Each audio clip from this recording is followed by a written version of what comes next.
서울 광진구의 한 클럽에서 시비가 붙은 남성을 집단 폭행해 숨지게 한 태권도 유단자 3명에게 징역 9년이 선고됐습니다.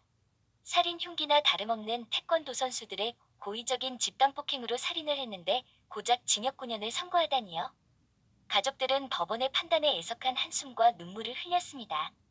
피해자 측은 항소 의견서를 제출해 법정 싸움을 이어갈 예정입니다만 이분들에게 있어서 법이란 무엇일까요? 25일 서울 동부지법 형사합 22부 박모모 부장판사는 살인 혐의로 구속 기소된 21살 범죄자 3명에게 6월 25일 각각 징역 9년을 선고했습니다. 처음 기사를 읽고 이게 진짜인가 의아했지요. 사람을 잔인하게 폭행해서 숨지게 했는데 징역 9년이라니요? 재판부는 오랜 기간 태권도를 수련해온 피고인들은 저항의 의지를 상실한 채 홀로 서 있는 피해자를 무참히 폭행했다며 쓰러져 있는 피해자의 머리를 축구공 차듯 가격하는 등 죄질이 매우 좋지 않다고 양형 이유를 설명했는데 도대체 양형의 기준이 뭡니까? 이어 다만 피고인들이 다소 술에 취한 상태에서 시비 끝에 순간적으로 격분해 이 사건 범행을 저지른 것으로 보였고 또 초범인 점 등을 고려해 형을 정했다고 밝혔는데 술에 취해서 범죄를 저지르면 가중처벌되어야 합니다. 그리고 초범인 점을 고려한다는 개소리는 법전 어디에 있답니까?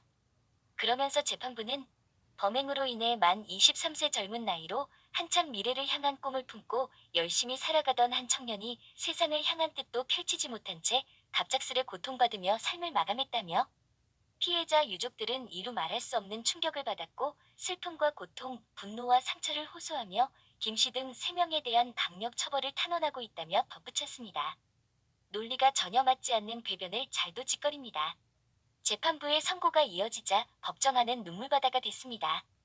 가해자들의 강력한 처벌을 원해 자리를 찾은 유가족이었지만 범행 당시의 잔혹한 상황이 다시 설명되자 눈물을 흘릴 수밖에 없었습니다. 이분들에게 이 나라의 법이란 도대체 무엇일까요?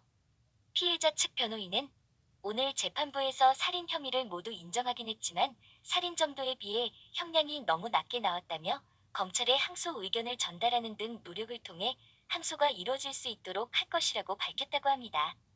태권도 사단의 각종 대회 우승 경력이 있는 3인방은 지난 1월 1일 광진구 화양동의 한 클럽에서 시비가 붙은 피해자 모 씨를 폭행해 숨지게 한 살인 혐의로 재판에 넘겨졌습니다.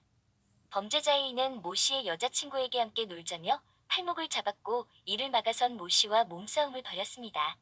종업원이 제지하자 A는 피해자 모 씨를 클럽 밖으로 끌고 나와 멱살을 잡고 다리를 걸어 넘어뜨렸습니다. 이후 범죄자 B와 C를 포함한 3명은 도망치는 피해자 모 씨를 쫓아가 상가 건물 안에서 폭행했습니다. 이들은 집단 폭행 뒤 의식을 잃고 피를 흘리는 피해자를 방치하고 인근 편의점에서 함께 아이스크림을 사 먹으며 귀가했다고 합니다. 피해자는 뒤늦게 병원으로 옮겨졌지만 뇌출혈로 숨졌습니다. 판검사복을 입고 정의를 외치며 가증스런 판결을 하는 적폐들이 하루빨리 이 땅에서 사라지길 악망합니다.